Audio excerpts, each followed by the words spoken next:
Hi everyone, कैसे हैं आप सब लोग। So Leh is completely set to have its first green field hydrogen fuelling station और एनटीपीसी ने बिडिंग भी स्टार्ट कर दी है। तो क्या है ये ग्रीन हाइड्रोजन फ्यूलिंग स्टेशन, क्या काम आएगा, वहाँ पे क्यों लगाया जा रहा है, we will know everything about it. Start करते हैं। मेरा नाम संतोष है और एनटीपीसी ने हुआ क्या है कि देखो, एनटीपीसी ने रिन्यूएबल एनर्जी, जिसको हम एनटीपीसी REL भी बोलते हैं, एनटीपीसी रिन्यूएबल एनर्जी लिमिटेड, इन्होंने MOU साइन करा था यूनियन टेरिटरी ऑफ लद्दाख के साथ में कि हम वहाँ पे इंडिया का पहला ग्रीन मोबिलिटी प्रोजेक्ट स्टार्ट करेंगे। और उसी के अंडर ये जो स्टेट रन एनटीपीसी है, इन्होंने जो टेंडर्स हैं वो डाल दिए हैं, has floated domestic tenders also, कि वहाँ पे भाई आ जाओ, जिनको भी टेंडर डाल दिया कि आ जाओ भाई, जिसको भी हाइड्रोजन फ्यूलिंग स्टेशन लगाना है, ठीक है। तो हाइड्रोजन, ग्रीन हाइड्रोजन क्या होती है, देखो अगर आपने नहीं देखा है तो इससे पहले हमने 2 बहुत ही फंटास्टिक लेक्चर्स बनाए थे, national hydrogen mission and difference in blue green hydrogen and blue hydrogen, green hydrogen, grey hydrogen, all different type of hydrogens क्या होती हैं। तो if you haven't watched, just go and watch these lectures for one time. आपको एक तो पूरा ये hydrogen वाला कॉन्सेप्ट समझ में आ जाएगा कि ग्रीन हाइड्रोजन क्या होता है। दो I will explain you a little bit into here also. Green hydrogen क्या होती है, एक ऐसा क्लीन हाइड्रोजन जनरेशन होता है जिसके अंदर हाइड्रोजन को जनरेट करने के लिए जो एनर्जी यूज़ करी गई है वो रिन्यूएबल एनर्जी है, ठीक है। हाइड्रोजन को जनरेशन के लिए, देखो मैं ये फिर से रिपीटेशन हो जाएगा, ठीक है, इसीलिए मैं बोल रही हूँ कि एक बार इसको जाके देख लेना, पूरा समझ में आ जाएगा आपको कि होता क्या है। तो हाइड्रोजन का जब जनरेशन होता है तो उसमें इलेक्ट्रिसिटी का यूज़ होता है। किस तरह की इलेक्ट्रिसिटी आप यूज़ कर रहे हो, क्या आप फॉसिल फ्यूल वाली इलेक्ट्रिसिटी यूज़ कर रहे हो, क्या आप रिन्यूएबल वाली इलेक्ट्रिसिटी यूज़ कर रहे हो, कौन सी इलेक्ट्रिसिटी यूज़ कर रहे हो, इसके बेसिस पे हम उसको बोलते हैं कि ये यहाँ से जो हाइड्रोजन प्रोड्यूस हुई है, ये ग्रीन हाइड्रोजन है, ये ब्लू हाइड्रोजन है, ये ग्रे हाइड्रोजन है, ये कौन सी वाली हाइड्रोजन है, ठीक है। Okay, so green hydrogen mobility project क्या है, एनटीपीसी REL ने बोला है कि हम 5 हाइड्रोजन बसेस चलाएंगे to start with in the region. और जो कंपनी है वो यहाँ पे सोलर प्लांट सेट करेगी और उसी सोलर प्लांट की जो इलेक्ट्रिसिटी होगी, उसी इलेक्ट्रिसिटी से हम ग्रीन हाइड्रोजन को जनरेट करेंगे लेह के अंदर। और ये जो ग्रीन हाइड्रोजन जनरेट हुई है, इसी के द्वारा इन हाइड्रोजन बसेस को रन करवाया जाएगा। और ऐसे ये करवाने वाला लेह पूरी कंट्री का पहला ऐसा एरिया हो जाएगा जहाँ पे green hydrogen based mobility project चलाया जाएगा। ग्रीन वर्ड को ध्यान रखना, क्योंकि हाइड्रोजन को क्रिएट करने में जो एनर्जी यूज़ करी गई है वो रिन्यूएबल एनर्जी है, इसलिए ग्रीन शब्द को यहाँ पे ध्यान रखना, ठीक है। तो इस तरीके ये बसेस चलाई जाएगी लेह के अंदर। तो आई थिंक ट्रांसपोर्टेशन भी ईजी हो जाएगा एंड इसके काफ़ी सारे फ़ायदे भी हैं, क्योंकि ग्रीन हाइड्रोजन एक्चुअली देखा जाए तो कम्प्लीटली ज़ीरो इमिशन मोबिलिटी होगा, क्योंकि जो हाइड्रोजन आप क्रिएट कर रहे हो वो है पूरी रिन्यूएबल से आ रही है, तो उसमें तो आपने कुछ करा ही नहीं है, कोई कार्बन इमिट करा ही नहीं है, completely you have saved the carbon.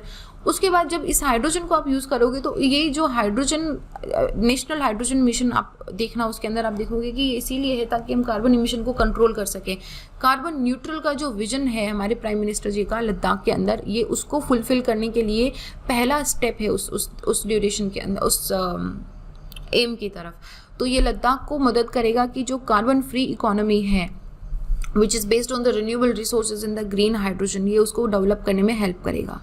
Project कैसे आया है, प्रोजेक्ट डेफिनेटली एक पार्ट है नेशनल हाइड्रोजन एनर्जी मिशन का, जिसमें गवर्नमेंट कंसिडर कर रही है कि जितने भी फर्टिलाइजर प्लांट्स हो गए या ऑयल रिफाइनरीज हो गई हैं, इनको जो ग्रीन एनर्जी है वो परचेज करनी पड़े, तो वो ग्रीन एनर्जी परचेज करनी पड़े, mandatory to purchase the green energy, ताकि जो national dependence on fossil fuel है उसको कम से कम कर सकें। You know, like you are getting the energy but that is also very carbon emission free, carbon neutral है वो।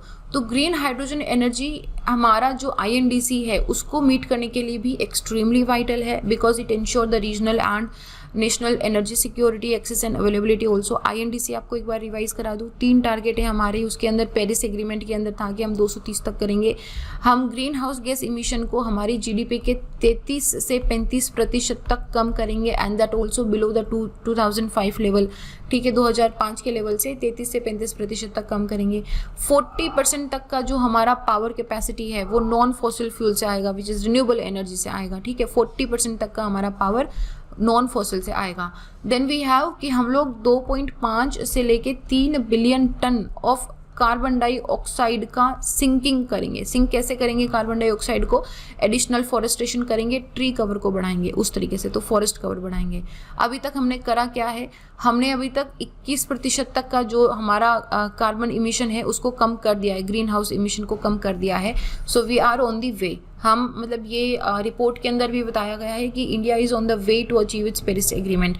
उसके बाद 35% तक टोटल पावर कैपेसिटी हम नॉन फॉसिल फ्यूल से लेके आ गए हैं मार्च 18 तक, and I think by the 2030 we might cross the 40% also, अगर हम इसी तरीके से आगे चलते रहे तो।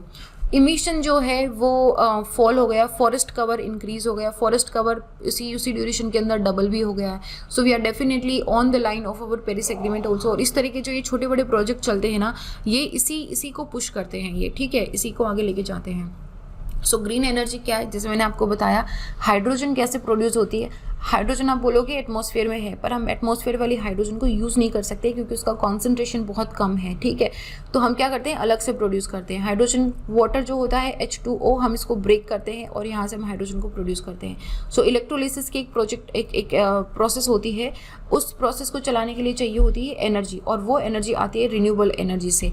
तो होता क्या है इसके अंदर कि ये जो रिन्यूएबल एनर्जी से जो करंट आ रहा है, इसको हम पानी में डालते हैं, इलेक्ट्रोलिसिस का एक प्रोसेस करते हैं, जिसके अंदर जो H2O है, ये हाइड्रोजन एंड ऑक्सीजन इन दो के अंदर स्प्लिट हो जाता है। स्प्लिट होके हाइड्रोजन को हम सेपरेट कर लेते हैं, ठीक है। And the power which is used is coming from the renewable energy resources. Green hydrogen का कोई कार्बन फुटप्रिंट नहीं होता है, and it is used as a prime resource nowadays. आजकल इसको बहुत अच्छा कर दिया है। अगर आप इसको ऑर्गेनिक मटेरियल जैसे फॉसिल फ्यूल या बायोमास वगैरह यूज़ करते हैं, तो उसमें क्या होता है, जब वो बर्न होता है केमिकल प्रोसेस के थ्रू, जब हाइड्रोजन को निकालते हैं, तो वो हमारी ग्रीन हाइड्रोजन नहीं होती, हम उसको ग्रे हाइड्रोजन बोलते हैं। एप्लीकेशन ऑफ ग्रीन हाइड्रोजन आप कहीं पे भी ले सकते हो, केमिकल सेक्टर के अंदर, iron and steel, fertiliser, refining, transport, heating and power, you can take it anywhere. The point is कि ये स्मॉल प्रोजेक्ट जब सक्सेसफुल होंगे तो ये बाकी जगह पे भी इम्प्लीमेंटेबल होंगे, और बाकी जगह पे इम्प्लीमेंटेबल होंगे तो इट्स लाइक कि चेन से चेन बनता जाएगा और हम कार्बन न्यूट्रल की तरफ बढ़ते जाएंगे। तो we should definitely upload for such small projects, and let's see कि how successful it goes, and we really hope कि it goes very successfully. So this was it about the green hydrogen mobility project in ले।